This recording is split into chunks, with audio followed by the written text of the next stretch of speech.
Eu me lembro de um dia uma senhora nos procura, ela era de outra igreja, não era da nossa, mas ela falou: pastor, eu tenho uma vizinha que não é crente, mas ela tem ouvido dos testemunhos das pessoas curadas aqui na igreja de vocês.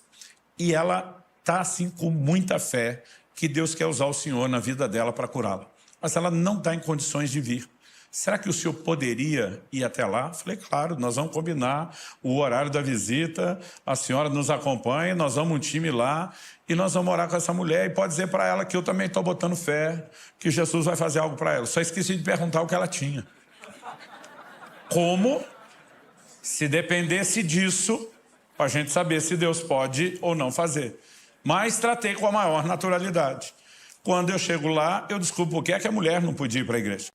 Ela estava paralisada do pescoço para baixo, né? E ela não movia absolutamente nada.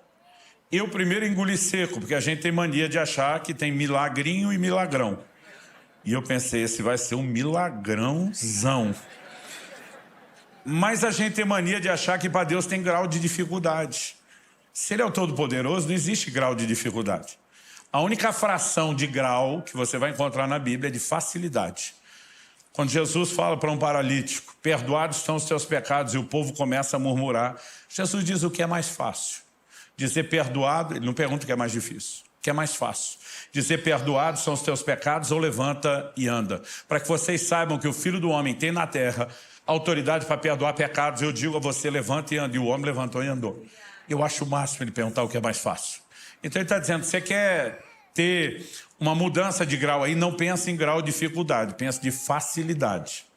Mas até então eu não tinha entendido tanto isso, eu fiquei um pouco assustado, mas já tinha visto Deus fazer coisas extraordinárias. E eu fiquei brigando com a minha inclinação e incredulidade. Falei: Deus vai fazer. E eu falei: eu vou pilhar essa mulher. E comecei a pregar para ela quem Jesus é, que Ele não mudou, que Ele ainda é o mesmo, que Ele faz as mesmas coisas que Ele fazia, né? E que ela precisava crer nele, que a fonte era Jesus e não era a gente. Ela sinalizou que está entendendo. E eu falei: nós vamos orar com a senhora. E eu fiz tudo que eu sabia. Impus as mãos, fiz cara de fé. Sabe o que é fazer cara de fé? Faz careta na hora da oração. Orei em voz alta, bati o pé, gritei. E quando terminei de orar, eu olho para ela, falei: a senhora sentiu alguma coisa? Ela disse: não. Nada. Quando ela diz nada, eu comecei o processo de implosão interior, né? E eu acho que ela percebeu que a sensação que eu tinha é que ela é que queria me motivar. Ela falou: mas como o senhor disse antes, a fé não depende de sentimento. Então eu não preciso sentir, eu só preciso crer.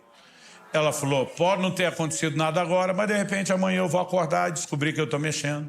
E eu pensei: que pouca vergonha. A mulher agora está pregando fé para mim.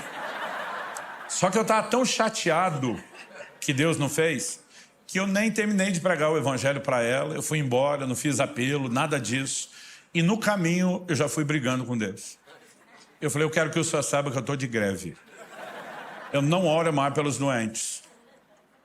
Eu falei: eu nunca sei quando o senhor está de bom humor, quando não está, quando é que o senhor vai fazer, quando não faz. Só que fica ruim para nós que estamos prometendo. Eu falei: o maior interessado tinha que ser o senhor. Eu falei: quer saber? Quando o senhor quiser, o senhor faça. Eu não vou tentar, eu não... Gente, vocês não têm noção do que foi aquela crise, aquele buraco negro que começou a me sugar para dentro de desânimo. Foi um negócio terrível. No dia seguinte, eu fui cedo de manhã para a igreja para orar, porque eu era o pastor da igreja, tinha convocado. Eu nem queria orar. Falei para Deus: eu não quero falar com você hoje.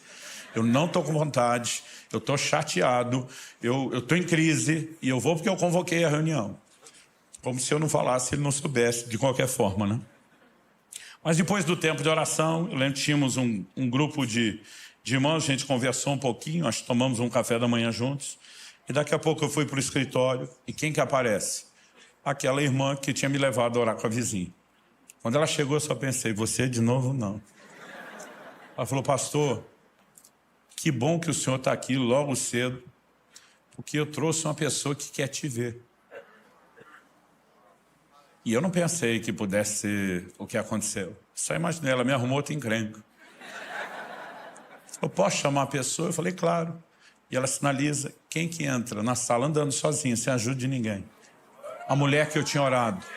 E eu não conseguia nem acreditar. Eu cheguei a pensar: Se ela não tinha uma irmã gêmea, não estavam me trollando. Você vê o nível de fé que eu estava. E eu fiquei olhando, eu olhava para a vizinha que trouxe ela. Ela? Eu dizia, é. Aí eu falei, o que aconteceu? Ela falou, pastor, lembra onde? Quando o senhor perguntou se eu estava sentindo alguma coisa, eu falei que não.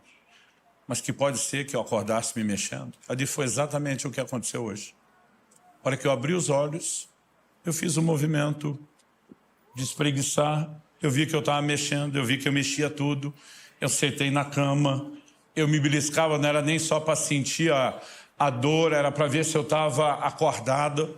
Ela disse, foi me dando alegria, eu comecei a agradecer a Deus, e a primeira coisa que eu decidi foi, eu vou contar para todo mundo o que aconteceu. E quando eu falei isso, eu lembrei que ontem, na hora do senhor sair, eu falei, e quando eu levantar, o senhor é a primeira pessoa que eu vou procurar para contar. Ela diz, eu ouvi uma voz falando comigo e lembrando da conversa. Lembra que você disse que a primeira pessoa para quem você iria contar era o homem de Deus? Procure o homem de Deus e não apenas conte o que aconteceu com você. Diga para ele não parar.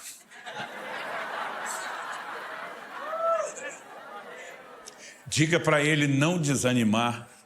Lembre ele que eu coloquei nas mãos dele o dom de maravilhas.